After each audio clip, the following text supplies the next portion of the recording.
আজকে আমাদের বাড়িতে এই মাছগুলো আনা হয়েছিল, তো আমি ব্যাগ থেকে বের করে দেখতেছিলাম এখানে কি কি মাছ নিয়ে আসছে। তো এখানে 4 রকমের মাছ এনেছিল।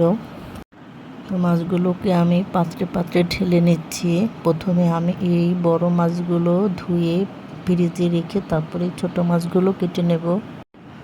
তো এখানে সিলভার কাপ মাছ আনা হয়েছিল, এখানে হয়তো 2টা মাছ আছে, 4 কেজি 4.5 কেজির মতো হবে। এখানে নচি মাছ ছিল আর ছিল নদীর গুঁড়ো মাছ। তো আমি একটা পিস নিয়ে দেখতেছিলাম মাছটা কি ফ্রেশ আছে নাকি। তো দেখলাম যে না, মাছটা মাশাআল্লাহ অনেক ফ্রেশ আর অনেক ভালো লাগলো আমার কাছে ধরে। আর এখানে হচ্ছে নদীর গুঁড়ো মাছ।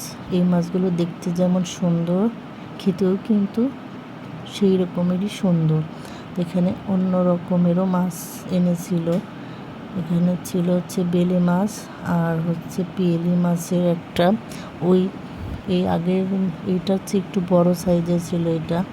এটা কিন্তু মাখা মাখা খেতে খুবই ভালো লাগে। আর নদীর মাছ যেভাবেই রান্না করবেন না কেন, কম মশলা দিয়ে সত্যি অনেক টেস্ট হয়। তো আজকের এই মাছের বাজার কেমন লাগলো আপনাদের কাছে?